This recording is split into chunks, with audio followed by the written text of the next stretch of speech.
Hello everyone, warm greetings to you all.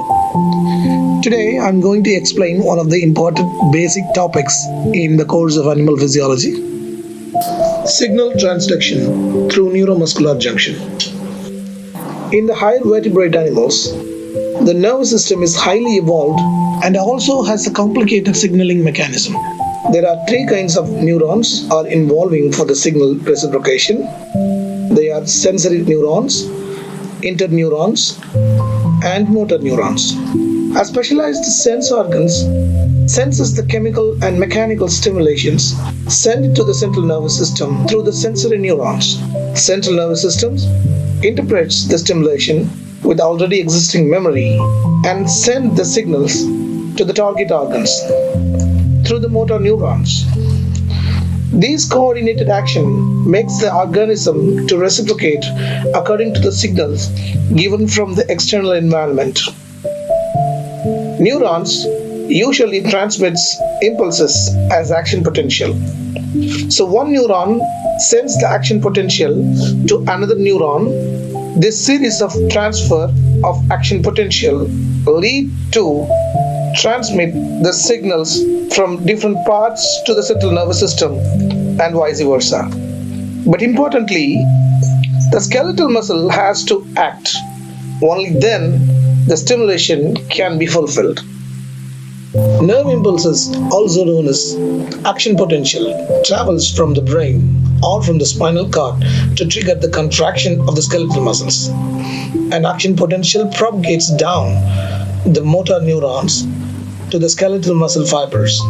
The site where motor neurons excites the skeletal muscle fiber is called the neuromuscular junction.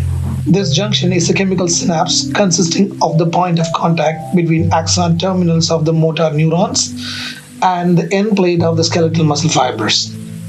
The event of the signal transduction occurs in 7 coordinated steps. Step 1. An action potential travels the length of the motor neurons to the axon terminals. Step 2. Voltage-gated calcium channels open the calcium ions diffused into the axon terminals. Step 3. Because of the binding of calcium ions with the synaptic vesicles releases acetylcholine via exocytosis. Step 4. Acetylcholine diffuses across the gap between the axon terminals and motor end plate called synaptic cleft, bind with the receptor which contains a ligand-gated cation channels. Step 5. The binding of acetylcholine opens the ligand-gated channels. Step 6. Sodium ion, represented here in red, present in the extracellular matrix, enters into the muscle fibers, and the potassium ions, represented here in blue, exits the muscle fibers. The greater inward flux of sodium ions is relative to outward flux of potassium ions, causes the membrane potential to become less negative. Step 7. Once the membrane potential reaches the threshold value, an action potential propagates along the muscle fibers called sarcolemma. So neural transmission to the muscle fiber ceases once the acetylcholine is removed from the receptors. Due to that, ligand-gated channels are closed. The removal occurs in 2 ways. 1. Acetylcholine diffuses out from the synapse. Number 2. Acetylcholine is broken down by the enzyme called acetylcholine esterase that breaks the acetylcholine into acetic acid and choline. Choline is then transported to axon terminals for the resynthesis of acetylcholine and construct the synaptic vesicle to receive the signals. That's all about the signal transduction through the neuromuscular junction. Here I would like to summarize all these 7 steps through an animated video. Hope that will help you to understand the concept very well.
Thanks for watching. Have a nice time.